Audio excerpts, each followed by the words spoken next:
Hoje se trabalha muito na prática centrada do paciente, aonde tem pilares que, são feitos, em cima dessa necessidade de avaliação do farmacêutico, aonde a relação médico-paciente, hoje em dia já é a relação farmacêutico-paciente também, porque ele vai ter essa necessidade de conversa e, criar o vínculo com esse profissional. Então ele vai fazer com que, às vezes, muitas vezes, como o farmacêutico ele vai estar atendendo todos os meses, principalmente no setor privado, ele vai trazer informações relevantes, às vezes, muito mais do que o médico, porque no médico realmente não deu tempo. Então, é melhorar. E como é que a gente melhora? A linguagem, ela nunca pode ser dificultada a nível de termos técnicos. Qual o mecanismo de ação? Onde tu tem, daqui a pouco, em termos muito complexos de interpretação. Eles têm que ser utilizados de forma de uso comum. O mecanismo de ação, ele tem que ser revisto para poder ter um entendimento claro do paciente. Então, ele vai ser utilizado a nível de absorção, como é que tu vai utilizar, mas de forma que seja uma linguagem clara e específica. Explorar a doença e a experiência de adoecer do paciente, isso é muito comum também no paliativismo, porque quando o paciente ele já não tem mais uma alternativa de tratamento, e ele tem já ele já tem uma dor crônica, normalmente ele já vai ser encaminhado para um setor, para uma equipe paliativista, que vai fazer esse manejo a longo prazo desse tratamento. Então, são medicamentos que muitas vezes vão controlar a dor, que são medicamentos que vão controlar a doença, sem ter uma resposta clínica, às vezes, tão efetiva. Mas vai melhorar a qualidade de vida, vai dar o tempo necessário, e vai ser uma escolha também, principalmente, do tratamento na hora da escolha com o médico. Sempre ter a questão de transparência e ser realista ao tratamento, né? Então, não só o tratamento, mas ao cenário geral da doença, faz com que ele crie também um vínculo e traga um sentimento de que ele está em boas mãos de qualquer um que vai ser influenciado pela equipe.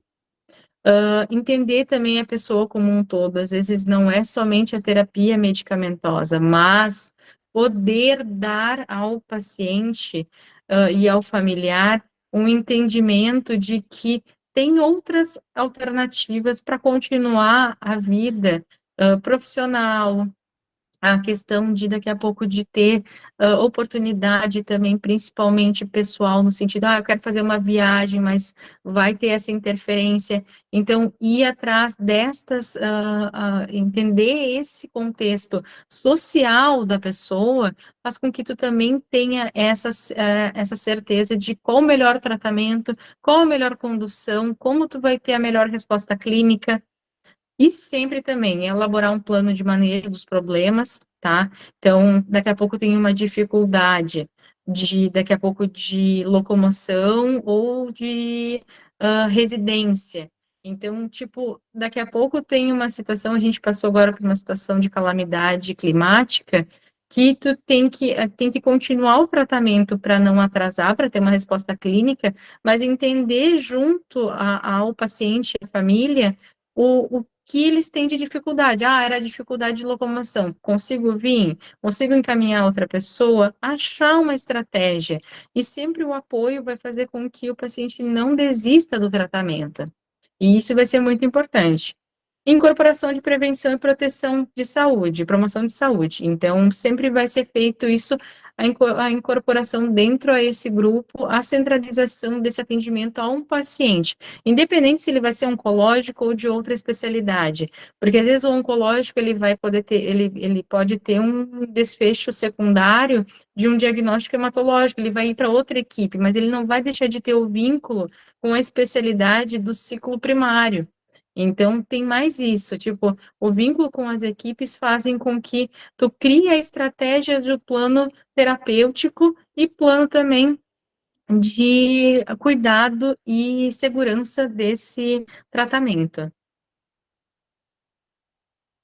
Então, principalmente com o processo, então, de atenção farmacêutica, ele entra junto com a avaliação da farmacoterapia, né? Então, os problemas relacionados aos medicamentos vão ser diretamente, vão dar o resultado do objetivo de alcançar esse resultado de melhoria de qualidade do usuário, né?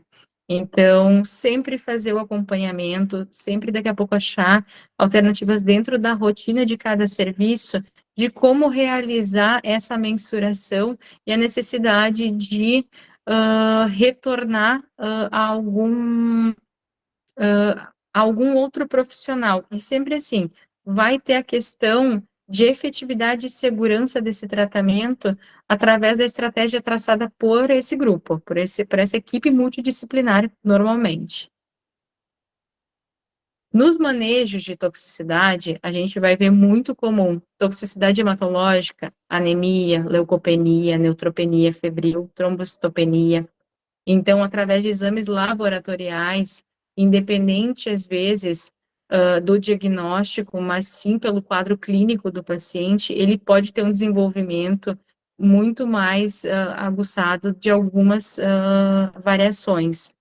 E isso faz, normalmente, que a gente faça uso de medicamentos de prevenção ou, daqui a pouco, já de uso de controle. Existem vários medicamentos, às vezes, de uso semanal, às vezes com tratamento que ele vai se repetir a cada 7 dias. Então, existem inúmeras tecnologias incorporadas a essas toxicidades hematológicas que podem acontecer. E a ação do farmacêutico clínico é sempre conhecer o perfil mielotóxico do antineoplásico, justamente para desenvolver junto com as equipes, principalmente da qualidade ou daqui a pouco de uma emergência de internação, como vai fazer esse manejo. E claro, pode ser feito esse controle a nível ambulatorial? Pode. Então, junto a tratamentos, podem ser incorporadas moléculas como o pegfilgrastim, para evitar daqui a pouco a neutropenia febril. Então, faz com que tu tenha um tratamento bem estruturado dentro das diretrizes que vão ser utilizadas, uma marca padronizada, um protocolo estruturado, vai fazer a diferença para evitar, às vezes, a toxicidade hematológica presente nos tratamentos. Assim como das mais comuns, a da toxicidade gastrointestinal, náusea e vômito, né? É muito comum. Então, principalmente a estruturação dos pré-quimioterápicos, que nem eu trouxe aquela apresentação inicial ali, do grau de hematogênese, tu vai verificar quais medicamentos de suporte pré-quimioterapia devem ser realizados para evitar essa toxicidade gastrointestinal. Além disso, a mucosite ou estomatite, ela também são caracterizadas por essas lesões do epitélio gastrointestinal. E o que a gente pode fazer com isso? De novo, a equipe multi, ela sempre vai estar muito junto. Então, a importância de utilizar a laser terapia faz com que tenha uma comodidade e uma qualidade de vida, porque a mucosite, ela é muito incômoda no sentido que ele vai parar de se alimentar, vai ter daqui a pouco a perda de peso e vai ser correlacionada em diminuir a dose do tratamento que vai ser administrado. Então, sessões de laser terapia, tanto em prevenção quanto durante o tratamento, são necessárias, principalmente quando já tem concomitância também com radioterapia, onde o paciente também já vai ter um pouco mais agredido pela questão da radiação, o local que tem a doença. Então, isso é importante ter uma odonto bem ativa no serviço para poder fazer essas indicações e tratar também essas possíveis toxicidades.